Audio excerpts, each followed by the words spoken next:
Thank you very much for the invitation to join you today. Isn't it great to be alive?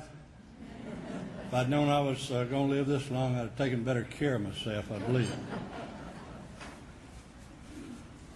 You know, I'm from Race City, which is about 18 miles from here, so Valdosta has always been kind of a second home. But Daddy sent me off to a military school my last 2 years in high school to Gordon Military College up in Barnesville. And so I attended there. I graduated from there in June of '49 in high school. And it was sort of like being out of prison. I know I've never been in prison, and I'm sure none of you have, but I've got the feeling that that's the way it would be, something very similar, having gone to a military school. I started to college in the fall of 1950, fall of '49, out at Emory Junior, and I stayed there 2 quarters, and I made 1 C, 3 D's, and 2 F's. And that was 5 quality points, the best I remember. So they wrote Daddy a note and told him to keep me at home spring quarter. Well, he did, and it was just in time. The corn had already been planted, watermelons planted, and all of this needed hoeing and plowing and what have you. So that was to be my job spring quarter. And we had a tractor and we had a mule. But for some reason or another, he chose to make me plow the mule rather than the tractor. Well, I'd stayed at home that spring and summer quarter, and the next quarter, fall of 1950, Valdosta State College came into being, and I said, well, I'm going back and going to college over at VSC. Because I had really liked the campus, because I'd spent a lot of time over here, the 2 quarters that I was at Emory Junior. And I really didn't, it's hard for me to distinguish now and recall things that happened, whether I was at VSC or at Emory Junior, because I stayed over here so much. But one thing I did learn at VSC was how to play bridge. The best I can remember, at 10 o'clock every morning in the administration building, there was a sort of a break room up there that we had, for lack of a better word, recess. And folks like Betty Lee and Sarah Jo Carter, Mary Jane Brooks, Barbara Buffington, some of those girls decided to take it upon themselves to teach me how to play bridge. Now, my cohort over here remembers all of these classes he took, and I don't remember. I don't remember very many classes that I took, but I do remember that Dr. Bill Gabbard was my favorite teacher of all times. Bill, you're here, I guess. I'm sorry you didn't get to hear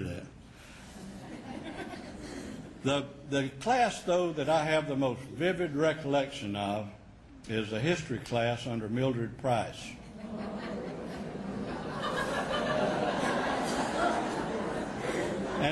And I was warned about Mildred Price.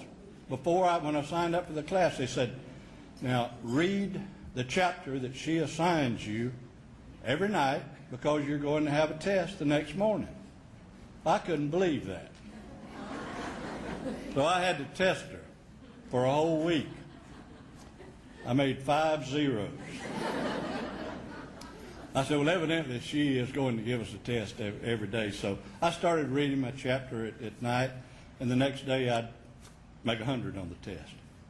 And at the end of the quarter, with all of those zeros, I still had a B average. But when the grades were posted in the hall, I looked at my grade and it was a C. And I said, well, something's wrong. So I went to see Miss Price, and I said, Miss Price, evidently you've made a mistake on my grade. I said, you gave me a C, and I averaged my grades up, and I made a B. She said, that's right, Mr. Carter, you did make a B. Says, the first week you were in my class, she said, I thought you were really stupid. And she says, then I found out that you were a fairly smart boy. Said, so I decided that all you deserved was a C. I said, thank you, ma'am, very much, and went out and was very satisfied with my C. But I dated a girl back then from Camilla named Jean Ann Rackley. I don't know whether any of y'all remember her or not. But dated Betty Lee a few times, who went on and married James Oliver down here and has passed away. But towards Christmas that quarter, I had really had a lot of fun, and another one of our classmates that had come over from Emory Jr. was named Earl Sims. He was a Valdosta boy. And Earl and I were best friends and ran together. And he said, Hanson says, I believe I'm fixing to get drafted. He said, let's join the Navy. And I had gotten my grades, and I think I had made another C and 2 Ds. And I said, well, I'm not going through this flunking out again, so I'll go to the Navy with you. Well, in January of 1951, we went in the Navy, and I stayed 4 years and came back in the fall of 1954, the 54-55 school year. And I've got one more story to tell about that, and then I'll quit. I was naturally a veteran, a little older than most of the boys in my class. And the boys' dormitory, every day we'd go over during break and play poker. And Dr. Durenberger caught us one day, and I guess that's the worst chewing out I've ever had in my life. He didn't do it in front of the other boys, but he called me into his office, and he said, Hanson, says, I'm really disappointed in you. Says, you're teaching these younger boys to play poker. You're a veteran, and you're a lot older than they are, and you're just setting a terrible example for them. And he went on and on and on and on, and made me feel so bad.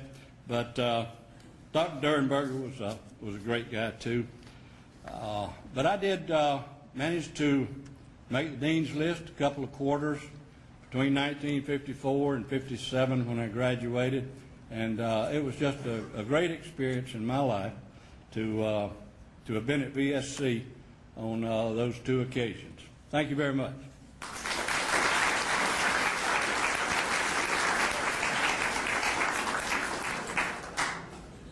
Thank you. Although some of the traditions ended when GSWC became Valdosta State College, new ones arose that were coeducational in nature to take their place. The girls quickly came to feel that boys in the library, boys in the pool, boys in the classroom, boys in the hall, nice boys, cute boys, quiet boys, ugly boys, silly boys, smart boys, boys to date, boys to dance with, were not a bad thing at all. These great guys who came to VSC could also sing, and their contribution to the musical extravaganzas really made a difference. No longer did the women have to dress up as men for the ceremonies.